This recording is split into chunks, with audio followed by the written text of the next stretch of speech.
So, week 3 of the NFL season is upon us, and for the Chicago Bears, they are going to want to start this week 3 off with a positive and become 2-1 when they go on the road to face Baker Mayfield, Myles Garrett, and Jadeveon Clowney of the Cleveland Browns.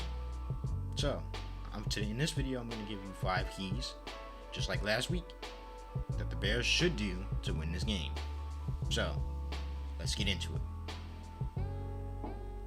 What's up, guys? KT here, back at it with another video, back at it with another prediction video. We can keep this going, keep the momentum going. My last 2 predictions have been wrong, but I think I can change that today. So, let's get started. First point, do what's been working for you and run the ball efficiently. Now, obviously, the Browns have a monster pass rush with one of the best pass rushers in the NFL, if not the best, Myles Garrett, and a very solid pass rusher in Jadeveon Clowney, and especially a good interior for the Cleveland Browns. So, just like the Rams video, I'm gonna go with running the ball. Running the ball should be your primary concern. Starting off with a run, establishing a good run game will take the pressure off the offensive line and just slow down that pass rush so much.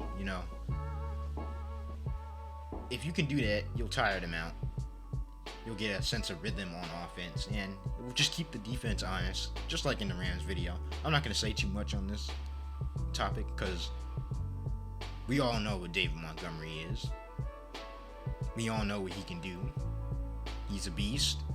He's going to tire out defenses as long as they just give him the carries to do so. I've been very happy with how the Bears have used him this season so far. He's been getting those 20 touches, but I still think he can get more. He's honestly like a 200 rushing yard running back in a game, really. So, run the ball for the first point. Second point,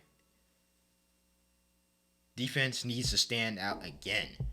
Now, even though the Browns will probably be without Jarvis Landry and will probably be without Odell Beckham Jr., they're still a very dangerous team. Nick Chubb is still a great running back. To me, one of the best running backs in the NFL. I'll get to that in a minute. We still got Kareem Hunt. Still got Donovan Peoples-Jones on that side. So, and a very good offensive line, mind you, for the Browns. So the defense really needs to show out. If they can continue what they did to Joe Burrow last week,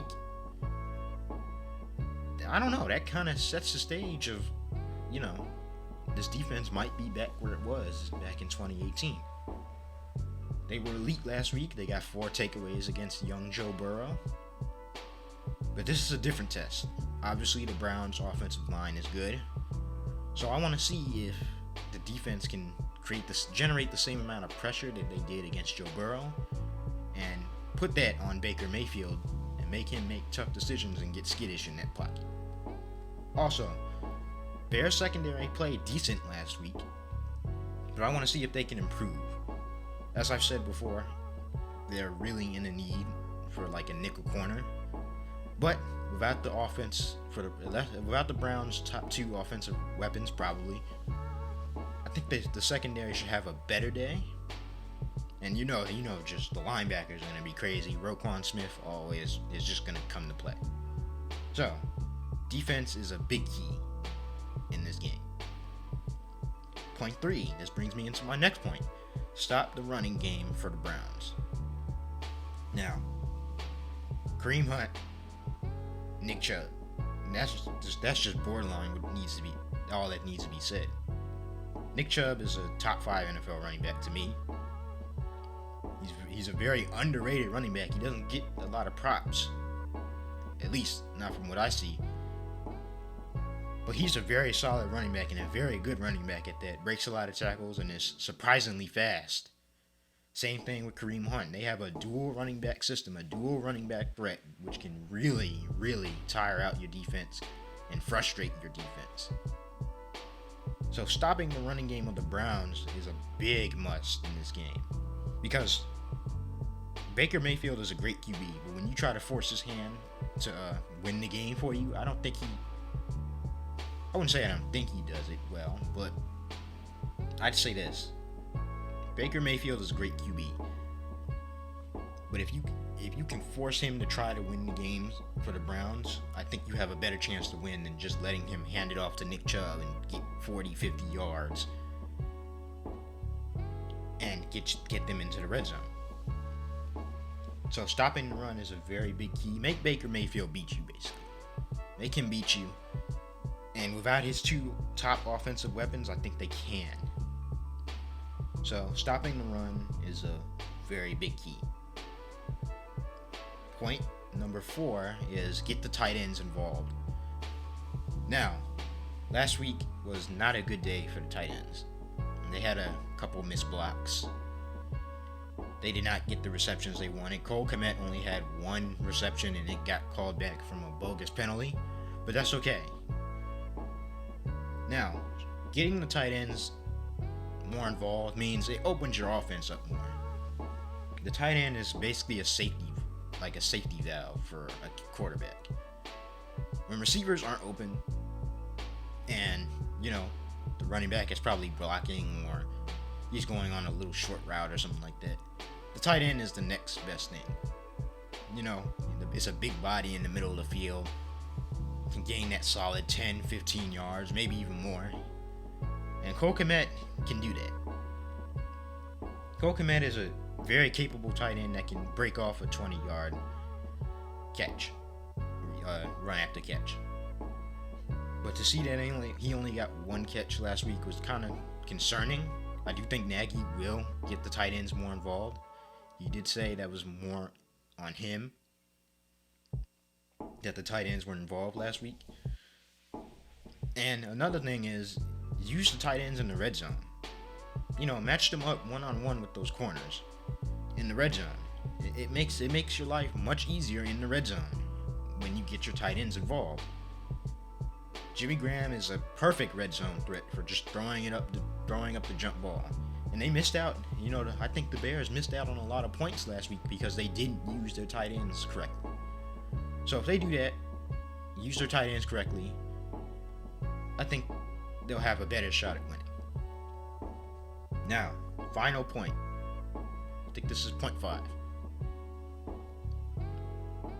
Justin Fields is obviously going to be starting.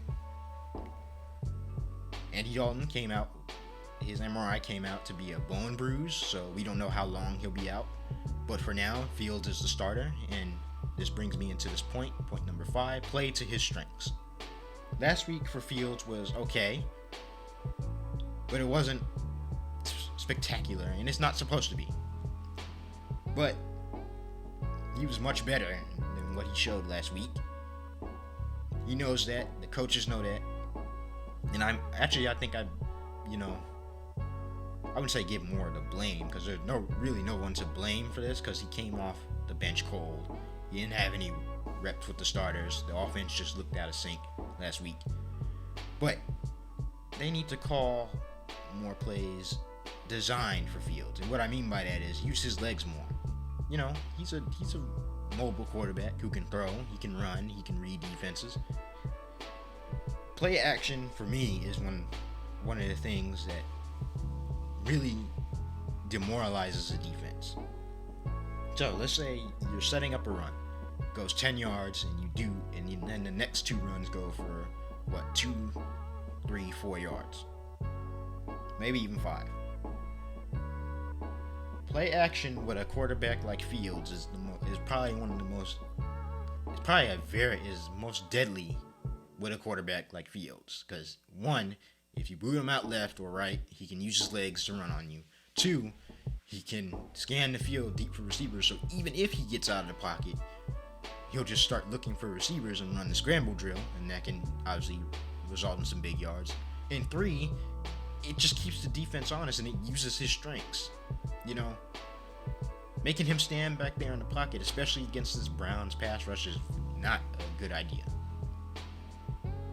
So, use Justin Fields' strength. Let him throw downfield a couple times. Not every time, but a couple times. he's a very solid player, and I think he's one of the best rookies in this class, if not the best rookie quarterback in this class. So, using his strengths is a big point to this game. Not only because it will give you a better chance to win this game, but it will show his development. It will help him develop. Letting him play, letting him get out there, letting him get out there, get that experience and throwing the ball. It will help with his development as a player. So, with that being said, that brings me to the final score of this game. Now, last week my prediction was terribly wrong. I wouldn't say decimated the Bengals, but they beat the Bengals pretty handedly up until those last 2 minutes. So, my final score for this game is 20-17 Bears. Now, you're probably saying, why only 20 points? We're going to have Fields in the game. But you guys got to understand, Browns defense is very experienced. They're very good in my opinion, especially because of that pass rush. But ultimately, the 17 for the Browns, for me, on offense, comes from how the defense played last week for the Bears. They can play that same way they played last week. I really think the Browns only score 17 points, and all the Bears would need to do is just to hit like a game-winning field goal or something. 2017, that's my final score. I think the Bears win this game. I hope you guys enjoyed this video. If you like more, if you like this type of content, make sure you subscribe. Leave comments in the comment section. Hit that notification bell so you'll get notified every time I drop a new video. Follow me on social media. Links are in the description. And I'm out. Peace.